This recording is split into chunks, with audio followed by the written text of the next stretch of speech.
Our country and our democracy are much stronger because of the unwavering resolve of these patriotic citizens of our country.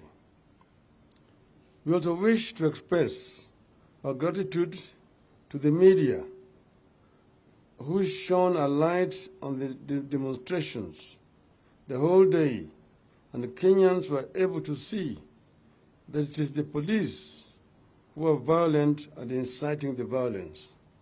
They also informed the international community about what was happening here in Kenya. Therefore, we thank you.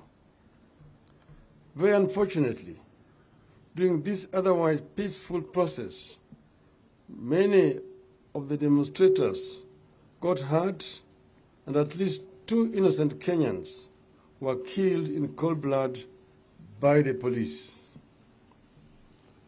We pass our sincere condolences to the families that lost loved ones to the police brutality. We will stand with those families in all ways, including pursuing justice on behalf of their loved ones. We will ensure that all those responsible are held to account for the lives that were cut short and the pains of those who got injured.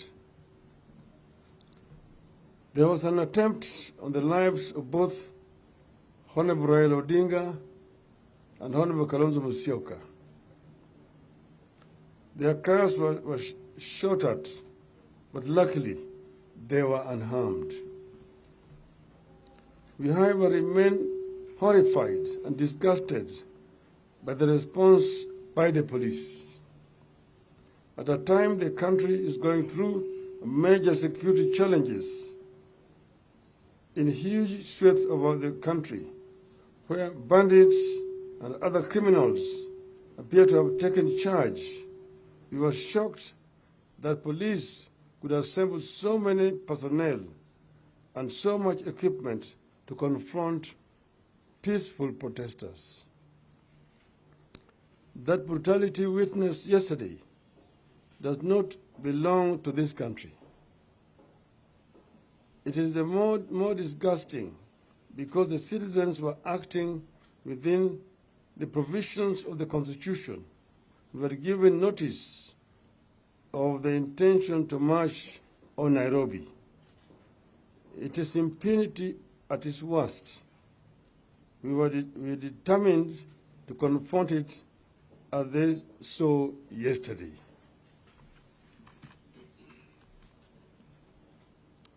We demand the immediate and unconditional release of all our people who were arrested yesterday. We appeal to our supporters to show up and stand in solidarity with our compatriots who are being held wherever they are, including the courts. In this struggle, there is no big or small fighter. The police are clearly the last straw of brutal Ruto. Ruto's greatest aspiration is to return Kenya to the old dictatorship, where he is the unquestioned tyrant controlling everyone's life. While we condemn Ruto's brutality and the ruthlessness, we have come to the conclusion that our police shall never change unless we make them change. We therefore wish to make Kenyans know that we have put together a team of security and legal experts to examine the conduct and orders given by the police commanders to the officers on the streets that led to the brutality meted out yesterday. We shall institute legal action against individual officers who give such orders that led to the mayhem. In this regard, we decry the silence of the International Police Oversight Authority, Independent Police Oversight Authority, IPOA, and the Kenya National Commission on Human Rights on brutal Ruto's misuse of the police. We are going for individual responsibility and culpability against officers who acted against the Constitution. So far, we have a case to file individual charges against Mr. Adamson Bungei, the Nairobi police chief.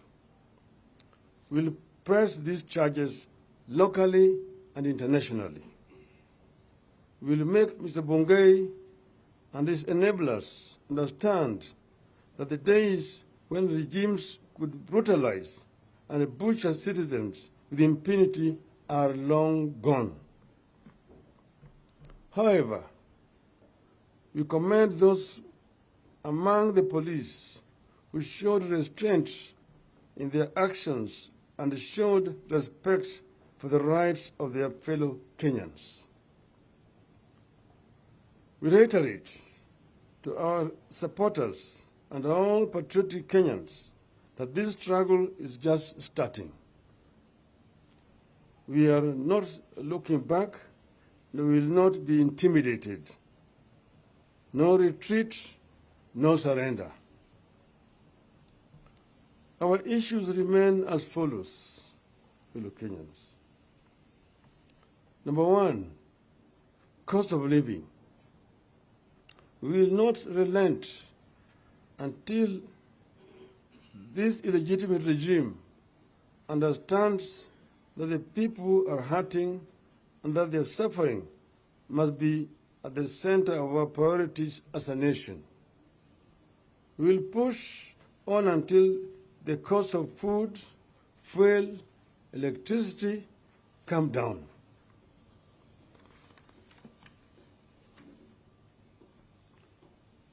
Two, electoral justice.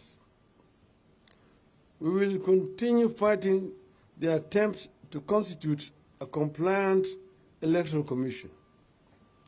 Brutal Ruto must stop reconstituting the IEBC unilaterally and packing it with his puppets without the involvement of other stakeholders. At the same time, we demand that the 4 commissioners who were forced to resign because they differed with Mr. Chebukati on the results must be reinstated.